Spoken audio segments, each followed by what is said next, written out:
last little section of this before my iPhone car instructions came and interrupted us was looking at some of the gratuitous violence at the end of this. Starts with this: somebody kicked the baby buffalo. It was still alive, though just barely just in the eyes. Amazing, Dave Jensen said. My whole life I've never seen anything like it. Never? Not hardly, not once. Kiowa and Mitchell Sanders picked up the baby buffalo. They hauled it across the open square, hoisted it up and dumped it in the village well. Afterward, we sat waiting for Rat to get himself together. Amazing, Dave Jensen kept saying. For sure. A new wrinkle. I've never seen it before. Mitchell Sanders took out his yo-yo. Well, that's Nam, he said. Garden of Evil. Over here, man, every sin's real, fresh and original. So, if you think about some of this, the conclusion of this particular story, two of the most significant actions in it are just gratuitous violence and horror. You know, they kick this baby buffalo after it's already been basically gradually butchered, and then dump it in the village well just to make sure that everyone else in this particular habitation experiences the horror of this as well, and it poisons all their water. And then that final reflection, every sin's real, fresh and original, comes back to this emphasis in this particular story on the value of subjective experience and subjective truth. That because every sin is real, fresh and original, comes back to those binaristic categories of good and evil that Tim O'Brien argues are basically inadequate for understanding the truth of the conflict experience. Because if every sin is fresh and original, it's adding a new layer to what we might previously have understood to be evil. And therefore, if we approach that experience with the same sense of what that means, the experience is going to be so horrific that it resides outside of those moral categories that we've used before. And so therefore, this unusual nature of the experience can only be communicated through subjective experience rendered in storytelling. And so this is why we've got this emphasis in this final section of dialogue on the unique kind of strangeness of this particular experience, because it is something that if you approach with a simplistic binary of good and evil that you may use in normal civilian life, you're going to fail to understand the nature of this particular experience, which fits in neither of these things, even though we might look at this and say that it's evil. However, if you look at this and say that it's evil, you're failing to understand at least partly the motivation for this man to do something absurd and illogical and horrifying in this particular instance. And so evil, according to this story, evil is the easy explanation. Evil is the explanation of this type of human behavior that means that we no longer have to think of it again or think of the cause of this. We can just say, oh, that person was evil and that was why they did it. And the story argues that thinking of these events in this particular fashion is basically intellectually lazy and is allowing people to prevent themselves from having to think about the causes of this type of experience rather than truthfully engaging with it. And this is what he reflects. Again, there's another narrative digression where he reflects on the nature of this particular experience. And he says, how do you generalize? War is hell, but that's not the half of it, because war is also mystery and terror and adventure and courage and discovery and holiness and pity and despair and longing and love. That particular sentence makes use of a rhetorical trope called polysyndeton, which is a fancy rhetorical terminology for using the word and a lot of times in a sentence. And so, writers make a deliberate choice to do that, and it sounds very different to using a list, terror, adventure, courage, discovery, holiness. You keep putting the word and in there, you're drawing attention to the process of an expanding sentence that almost seems to contain, is struggling to contain all of the terms that make it up. And that feeds into this particular theme of the experience exceeding or defying the simplistic categories that we like to use to make sense of these things. We like to make use of easy black or white categories that allow us to understand an experience of this nature in a way that actually means that we can stop thinking about it. So the style of this sentence is supposed to suggest the process of those categories breaking down. War is nasty, war is fun, war is thrilling, war is drudgery. War makes you a man, war makes you dead. All of these assertions that are separated by semicolons are supposed to be paradoxical. They're supposed to show you that it does all of these things that are contradictory. It can kill you and make you a man at the same time. Obviously, that's a logical contradiction, and it's paradoxical in its structure. And the reason for having the semicolons there is that on the level of punctuation and grammar, a semicolon implies that what comes before it and what comes after it are of equal importance. And so, war making you a man and war killing you are of equal importance. And that war is neither one of those things exclusively. And that's the point that's argued further. The truths are contradictory. It can be argued, for instance, that war is grotesque, but in truth, war is also beauty. For all its horror, you can't help but gape at the awful majesty of combat. You stare out at a tracer rounds unwinding through the dark like brilliant red ribbons. You crouch in ambush as a cool, impassive moon rises over the nighttime paddies. You admire the fluid symmetries of troops on the move, the harmonies of sound and shape and proportion, the great sheets of metal fire streaming down from a gunship, the illumination rounds, the white phosphorus, the purpley black glow of napalm, the rocket's red glare. It's not pretty exactly, it's astonishing. It fills the eyes, it commands you. You hate it, yes, but your eyes do not. Like a killer forest fire, like cancer under a microscope, any battle or bombing raid or artillery barrage has the aesthetic purity of absolute moral indifference, a powerful, implacable beauty, and a true war story will tell the truth about this, though the truth is ugly. And so you'll see again a completely different type of language being used in this passage that we've seen at brief moments in the rest of the text where O'Brien is trying to render the authenticity of experience through sensory immediacy, through really vivid sensory imagery that captures the immediacy of the experience of war.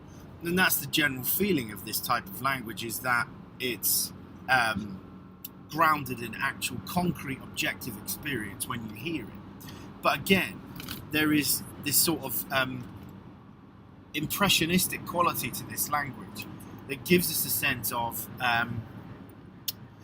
the variety of different sensory experiences that you can be exposed to as someone with first-hand experience of conflict. So you have all of these powerful images that are depicted exactly the same way as the natural environment is depicted at moments in this particular story, as a way of saying, yeah, it's horror, it's grotesque, but that's not all there is to it, and that there is something sort of sensory and compelling from a purely perceptive kind of perspective about this type of experience.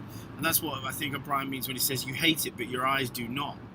You, deep down, emotionally, psychologically and morally, hate the experience, but there's something compelling from a sensory perspective about seeing all of these things unfolding in front of you.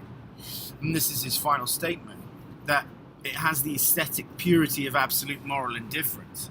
And again, this is coming back to the overarching argument in this story that telling a war story with a moral argument means that you're telling only half the picture. And that the aesthetic purity of a war story comes from the fact that the experience itself doesn't care about your morals or the way you feel. It is its own reality that is inviolable to human abstraction. It's something that, even if you're trying to approach it yourself through the categories that you would use to understand experience, it possesses a kind of stubborn quality that is inaccessible to civilians who haven't had this particular experience, or people who fail to understand stories like this. And that's what he seems to be concluding with. A true war story will tell the truth about this, that the experience has a purity of absolute moral indifference, though the truth is ugly. And so it has a pure aesthetic quality that is itself ugly. And again, the terminology here is deliberately contradictory. There's something can be pure and ugly, and pure and moral at the same time. Those terms, when we think about their associations, purity is always associated with of moral rectitude, of positive behaviour from a moral perspective. It's not associated with sin. But here, it's ugly, it's sinful, but it's pure at the same time. And so what you've got then is this contrast between the sensory power of the experience itself and the moral ugliness of the things that take place. The final reflection: to generalize about war is like generalizing about peace. Almost everything is true, almost nothing is true. And so, again, those paradoxes show us how abstract thinking is inadequate as a method of making sense of an experience of this nature. If you use these types of abstract categories, you'll fail to understand the true essential quality of the experience of conflict and what it does to human beings who are forced to live through this. At its core, perhaps war is just another name for death. And yet any soldier will tell you, if he tells the truth, the proximity to death brings with it a corresponding proximity to life. So at this moment, it seems like the ultimate experience that can't be captured, and yet it has a vitalistic, animating quality. That it's just like death. It's just like death because it can't be rendered. It can't be captured accurately and completely. And yet at the same time, it has a corresponding proximity to life. It has an animating quality. Being close to death, as you hear in the cliche, makes you feel more alive. And this is what O'Brien goes on to develop in this paragraph. After a firefight, there is always the immense pleasure of aliveness. The trees are alive, the grass, the soil, everything. All around you, things are purely living, and you are among them, and the aliveness makes you tremble. You feel an intense out-of-the-skin awareness of your living self, your truest self, the human being you want to be and then become by the force of wanting it. And so if you look at the verbal pattern in this particular section, shows us, I think, the animating power of a proximity to death. You've got repetitions within this. The awareness of your living self, your truest self, the human being you want to be, and then become by the force of wanting it. There's a repetition of living self, and then after that repetition, a framing of that living self in terms of a speculative future, what you want to be, and then could become by the force of the desire of your inclinations to become that individual. So you've got, at that particular moment in time, being a living self and the imagination of what you want to be in the future right next to death. And that death is the thing that brings about the awareness of that particular desire. And so again, this comes back to those simple categories: death and life, good and evil, right and wrong, black and white, male, female, all those simple binaries that this story says don't make sense of this experience. In the midst of evil, you want to be a good man, you want decency, you want justice and courtesy and human concord, things you never knew you wanted. There is a kind of largeness to it, a kind of godliness. Though it's odd, you're never more alive than when you're almost dead. Again, another paradox that comes back to this idea of the animating quality of vitality that a proximity to death can have. You recognize what's valuable, freshly, as if for the first time you love what's best in yourself and in the world and all that might be lost. And there's the irony there of the beauty of realization taking place at the moment of its greatest horror and ugliness. At that moment of potential greatest loss, you become most keenly aware of all the things that could be lost, and therefore more aware of what they are. And at the hour of dusk, you sit in your foxhole and look out on a wide river turning pinkish red, and the mountains beyond. And although in the morning you must cross the river and go into the mountains and do terrible things and maybe die, even so you find yourself studying the fine colours on the river. You feel wonder and awe at the setting of the sun, and you are filled with a hard, aching love for how the world could be, and always should be, but now is not. And so if you look at this final section, this is, I think, where you can feel the Tim O'Brien himself sort of emerging into this piece of text. this is the most emotive part of the text in terms of his sort of yearning desire for things not to have been this way, for things not to have played out in his life in this particular fashion. He's sitting there framing himself deliberately with a sense of aesthetic sensibility, that he's looking out on a wide river turning pinkish red. He's studying the fine colours on the river, and he feels wonder and awe at the setting of the sun. So we've got this deliberate framing of an artistic perspective in this particular part of the recollection. And he's filled with a hard, aching love for how the world could be and should be, but isn't. And so you've got, again, in his reflection on his role as a storyteller, a tension between the beauty of the experience that he can understand and the horror of the reality that he's being forced to live through. How then can you approach this particular situation with simple categories about war either being horrifying or beautiful or good or evil?